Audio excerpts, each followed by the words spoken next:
so intimidating, he will take that top off. We're not gonna be seeing too many bananas this game as they take it to town and city. And right away, normally Diddy Kongs would pull a banana at like first, second of the match, but he's opting not to. You know, going more for this down tilt pressure on shield. Ooh, that was just so good. Did up tilt actually beat out the forward air? That's actually crazy. I've never seen that happen before. The only thing I see beat forward air are disjoints. And like serious disjoints, like Mars stuff. Yeah, that was, I guess Mario was underneath him? Yeah, and maybe it beats the late fair, but not the early fair. All right, and we did see the banana make a brief cameo, but disappears pretty soon. Oh, he's actually using banana now, which is completely contradictory to what he told me on Discord. I feel like if you develop a new game plan, you've got to at least commit to it for a while before dropping it. Okay, this could be big! No, he's gonna survive. Good You will DI. only die from that if he gets... Oh, hello! Or you will die from that. Wow. Okay, you will always die from that, but when it comes to the up air, up B, you will only die from it if it gets extended on a platform, or you pop out in the other way. Yes. If you don't get hit by the last hit of it, you just like shoot up into the air for some odd reason. That weird back air trip. I believe it is that like moves with very low base knockback in this game have a chance to trip. Actually, every move has a chance to trip depending on the knockback. It's not just weak or strong moves. As long as it does a certain amount of knockback and you don't fly off the ground, there is like a 20% chance to trip or something. Yes, and Mario's back air. I actually recently found out that it can reset. Oh my. I have never seen that. Yes, there was actually an amazing combo between, I believe it was K9 Spruce and Zenyu. You should check it out. He does like an up throw under Dreamland, locks him with back air because he misses his tech. I think it's like down throw, up to like up air, up air, up air, up air, up B and kills him. It was like a 0 to death, like, oh my god. It is not going well for Soreru at all. He even got a kill confirm and then he messed up his inputs and just did an up smash in place. Oh! That was it! Oh god. That was it! Oh, that's painful.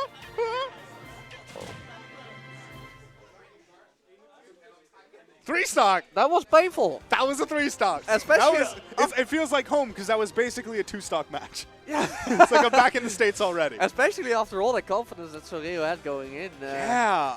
Like, that was a pretty big blowout. But what did him in right there is he already used his second jump. And if you use a B without a second jump, for some reason, you don't stall in the air as much. Really? Yeah, that's what I've been told, or at least. I don't main the character, but... you know, I have no doubt that the Twitch chat is going to fact check that for me and scold me if I'm wrong. It's the nature of Twitch chat. I'd actually be curious to know if that's the case. Anyway, excuse me. So I'm seeing the hover over Lilat. Where would you go if you were Diddy Kong? Is Lilat good at least? So, for me, I always go to Lilat if I'm like, I need to jank out my opponent. I need like some like crazy, stupid thing to happen to help me out. For me, Lilat is usually a desperation pick. I hope that's not what Soreru is treating it as right now. I don't think he is because he rarely makes choices like that. Okay. I mean, the tilting can mess with some of Mario's spacing. In general, like if you're a character that like relies on auto-canceling their aerials, going on Lilat can be like difficult because the way that stage tilts, you could be like, oh, normally I use this move and I have no lag, and all of a sudden it's like you land with like 20 frames of lag. Yeah. Like, I believe Diddy Kong's forward air actually has like, I'm trying to remember, I believe it has like 20 frames of lag or something like that. It is actually really laggy if you land with it on the ground. It's just that, you know, you can auto-cancel it almost all the time. And on top of that, you cannot get close. So even if he does land with the leg, you're probably just a little bit of distance. He still is, okay. Okay, he was trying to check him out right there. Yeah. All right, let's see if he can get some nice combo in. Doesn't read the air dodge, so Mario's going to make it back down to the ground At safely. the very least, he has totally regained his composure. Yes. Oh, but that risky side B, Skipper sees coming a mile away and will up smash and seal that first stock. All right, here we have some banana ledge traps. Ooh, great stuff. Working out. Jump. We're probably going to see a... Wow. That was actually really solid getting past that Diddy Kong wall. Oh, that will do it. He doesn't even need the trip. Yeah, just hitting him in the air will be enough. Oh, that banana actually messing up Mario's combo. Okay, so I do not like how Soreru is trying to escape these Mario combos because he's jumping after the first up tilt, and in the start of this game we saw the result of that was that he got his jump clipped by the up tilt and he has to air dodge to the ground, which is awful. Yeah, no, so when I get a combo by Mario like that, I'm like, I'm gonna just take 3 up tilts, I'm gonna be okay with that. And then I'm gonna try jumping out. So my jump guaranteed does not get sniped. Like for instance, when I play a character that can't break out of Mario's up tilt strings, I just accept I've gotten grabbed and it's going to be 30%. And at that point, I'm going to get out of it. Because if you desperately try to break out before, it might just turn into 60 or 70%. Oh yeah, absolutely. That's what Mario kind of really wants, is for you to get too scared of it.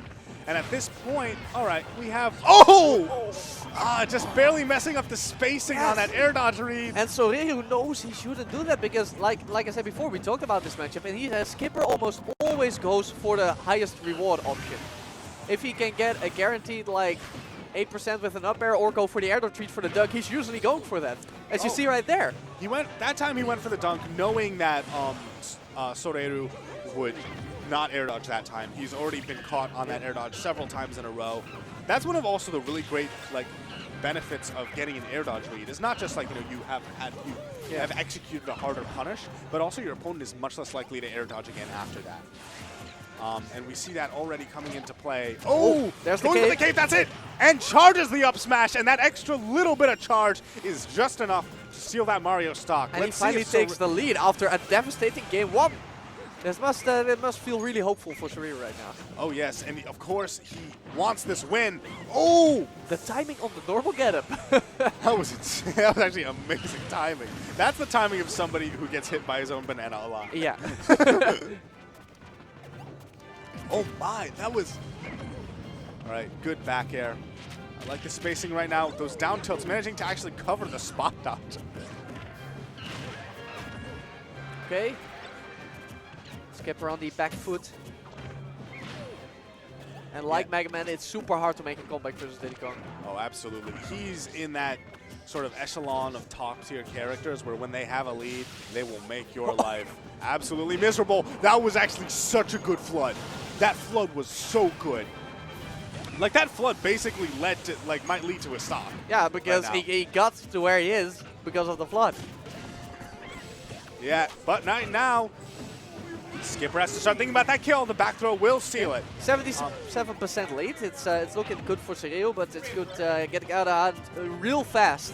Yeah, and both these characters can struggle to kill if their opponent is playing smartly, which both these players have already shown they can do. But at this point, one solid Mario combo can put Diddy Kong in a really bad spot. Let's see here if we this go. will be it. He's gonna jump out early. No, lands on the platform and manages to save his skin. Now that's the good stuff I wanted to see from Soreru. Dying upwards, and not just mashing jump just because.